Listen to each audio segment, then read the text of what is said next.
मत होइए निराश, आपकी हर बीमारी का इलाज है बस आप ही के पास। मैं पंकज अंगवार, न्यूट्रिशन एंड वेलनेस का एक्सपर्ट, बताऊंगा कि कैसे। साथियों, बहुत सारे लोगों की डिमांड थी कि शरीर में जलन की समस्या पर एक वीडियो बनाया जाए। साथियों, हम सबने कभी ना कभी इस जलन की समस्या का सामना किया होता है।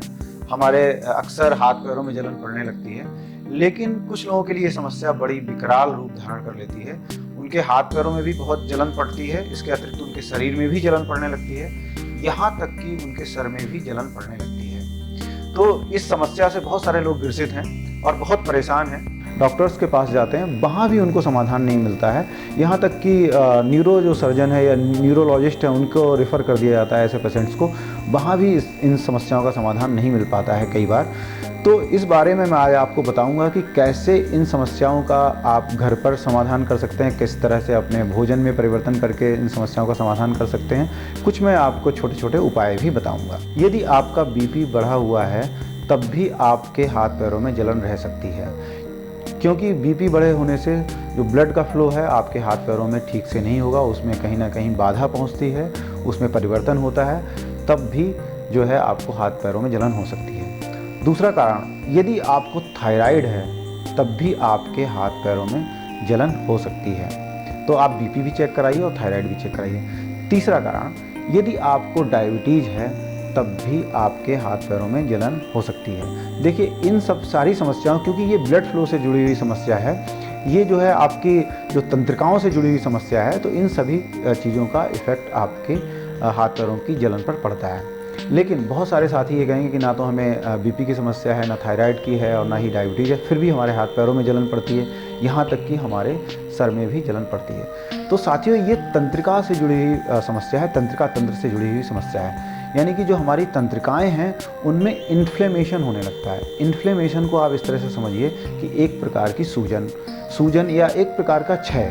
यानी कि आपकी जब तंत्रिकाओं में समस्या आ जाती है, जब आपके नर्वस सिस्टम में समस्या आ जाती है, नर्व्स में किसी तरह की समस्या हो जाती है, तब आपको हाथ पैरों में या सर में जलन होने लगती है। तो ये समस्या जो आपके नर्व्स में या तंत्रिकाओं में, उसका कारण ब्लड फ्लो भी हो सकता है, उसका कारण ब्लड में ऐसे शरीर में ऐसे तत्व भी हो सकते हैं जो उसको डैमेज कर रहे हैं, और उसके कई सारे कारण हो सकते हैं। तो आपको पहले अपना कारण खोजना पड़ेगा कि हमारा कौन सा कारण है जिस कारण हमारी तंत्रिकाएं जो हैं वो इन्फ्लेम्ड हो गई हैं, तंत्रिकाओं में सूजन आ गई है। कई बार ऐसे लोग भी सामने आए हैं जिनसे मैंने बात की, तो उनको बुखार आया, काफ़ी तेज़ बुखार आया, और बुखार में उन्होंने ट्रीटमेंट कराया, दवाइयाँ खाईं, और उसके बाद बुखार तो ठीक हो गया, लेकिन उनके पूरे शरीर में जलन रहने लगी। उनके शरीर में, यानी यहाँ उनके शरीर में जलन रहने लगी, उनके सर में जलन रहने लगी। कई बार साथियों, जब हमें बुखार आता है, तेज़ बुखार आता है, तब भी हमारे शरीर को नुकसान पहुंचता है। लेकिन कई बार नुकसान तेज़ बुखार से ज़्यादा उसके दौरान जो हम इलाज कराते हैं, जो दवाइयाँ खाते हैं, तो उनके साइड इफ़ेक्ट की वजह से भी होता है। जब हमें बुखार आता है, उसमें अगर हम तत्कालिक राहत के लिए हमें लगता है कि अगर हम कुछ एंटीबायोटिक्स खा लेंगे या हम कोई ऐसी एंटी इन्फ्लेमेटरी दवाइयाँ वगैरह खा लेंगे, तो उससे हमें हमारा बुखार ठीक हो जाएगा। लेकिन बुखार तो ठीक हो जाता है, लेकिन कुछ शरीर में ऐसा डैमेज हो जाता है, जो हमारे तंत्रिकाओं में ऐसा डैमेज हो जाता है जो जिस कारण उसमें इन्फ्लेमेशन रहने लगता है और हमारे शरीर में जलन पड़ने लगती है। जितने भी लोगों ने मुझसे बात की, उसमें से अधिकांश लोगों को पहले बुखार आया था, उसके बाद ही उनको ये समस्या हुई। तो देखिए साथियों, समस्या किसी भी वजह से हो, तो हमें करना क्या है, जब हमने कारण जान लिया, यानी कि हमारी तंत्रिकाओं में इन्फ्लेमेशन हो रहा है, तो इन्फ्लेमेशन को दूर करने का सबसे बड़ा उपाय है, मैंने अपने पिछले वीडियोज़ में भी आपको बताया है कि हमारे शरीर में जो डैमेज होता है वो होता है फ्री रेडिकल्स के कारण। किसी भी कारण अगर हमारे शरीर में फ्री रेडिकल्स ज़्यादा बनेंगे तो वो डैमेज होगा। तो हमें सबसे पहला काम ये करना है, हमें ऐसा लाइफस्टाइल अपनाना है जिससे ये फ्री रेडिकल्स ना बने। पहली बात तो ये है कि आप अपने भोजन में परिवर्तन करिए। भोजन में आप अधिक से अधिक फल सब्जियों का सेवन करिए। फल और सब्जियों का सेवन करेंगे तो आपको भोजन में अधिक मात्रा में एंटीऑक्सीडेंट मिलेंगे, और ये एंटीऑक्सीडेंट जो है आपके शरीर में जो इन्फ्लेमेशन है, जो आपकी तंत्रिकाओं की सूजन है, वो कम करेंगे। किसी को अगर इस तरह की समस्या है तो अपने भोजन में परिवर्तन लाए। जितना भी प्रोसेस्ड फूड है, जो बाहर का भोजन है, बिल्कुल बंद कर दें। तली भुनी चीज़ें, बिस्किट्स, नमकीन, जो पैकेज चीज़ें हैं, बिल्कुल बंद कर दें, और भोजन में अधिक से अधिक फल और सब्जियों का सेवन करें। उससे क्या होगा कि आपके शरीर में अधिक मात्रा में एंटीऑक्सीडेंट्स पहुँचेंगे और वो आपकी तंत्रिकाओं को रिपेयर करेंगे। दूसरा कारण तंत्रिकाओं में इन्फ्लेमेशन का ये भी हो सकता है। यदि आपके शरीर में विटामिन बी कॉम्प्लेक्स यानी कि बी ग्रुप के अगर विटामिन की कमी है, तब भी आपकी तंत्रिकाओं को नुकसान पहुंचेगा, वो इन्फ्लेम्ड हो जाएंगी।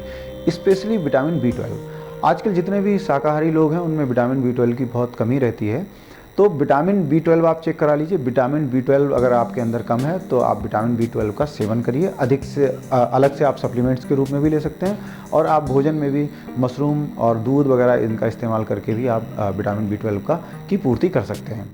इसके अतिरिक्त साथियों, यदि आपके शरीर में कैल्शियम की कमी है, फोलिक एसिड की कमी है, तब भी आपकी तंत्रिकाओं को नुकसान पहुंच सकता है। तंत्रिकाओं के स्वास्थ्य के लिए vitamin B complex, folic acid, vitamin D और कैल्शियम ये बहुत महत्वपूर्ण है, तो इनकी कमी भी अपने शरीर में ना होने दें। जैसा कि साथियों मैंने बताया कि फल सब्जियों में एंटीऑक्सीडेंट्स होते हैं, इसलिए उनका सेवन करना चाहिए। फल सब्जियों में folic acid, vitamin B complex भी बहुत आयत में पाए जाते हैं, तो इसलिए इनका सेवन करना चाहिए। इसके अतिरिक्त आप कोई अच्छा सा एंटीऑक्सीडेंट ले सकते हैं, क्योंकि एंटीऑक्सीडेंट्स में ये विटामिन मिनरल्स वगैरह उसमें पहले से ही होते हैं, तो उसका भी सेवन कर सकते हैं। एक बहुत अच्छा एंटीऑक्सीडेंट है जो आपके घर में पाया जाता है, आपकी किचन में होता है, वो है हल्दी। हल्दी में कुरिक्मिन नामक तत्व होता है जो एंटीऑक्सीडेंट्स की तरह काम करता है। किसी के भी शरीर में अगर जलन है तो वह शाम को, रात को सोते समय गर्म पानी के साथ 1-2 चम्मच हल्दी का सेवन करे। लंबे समय तक अगर वो हल्दी का सेवन करता है तो उससे भी शरीर में इन्फ्लेमेशन कम होगा, शरीर के अंदर जो सूजन आ गई है तंत्रिकाओं में वो कम होगी। साथियों, मुझे पूरा विश्वास है कि शरीर में होने वाली जलन के कारणों को आप समझ चुके होंगे, और जब आप कारणों को समझ चुके होंगे तो उसका आप समाधान भी आसानी से कर सकते हैं।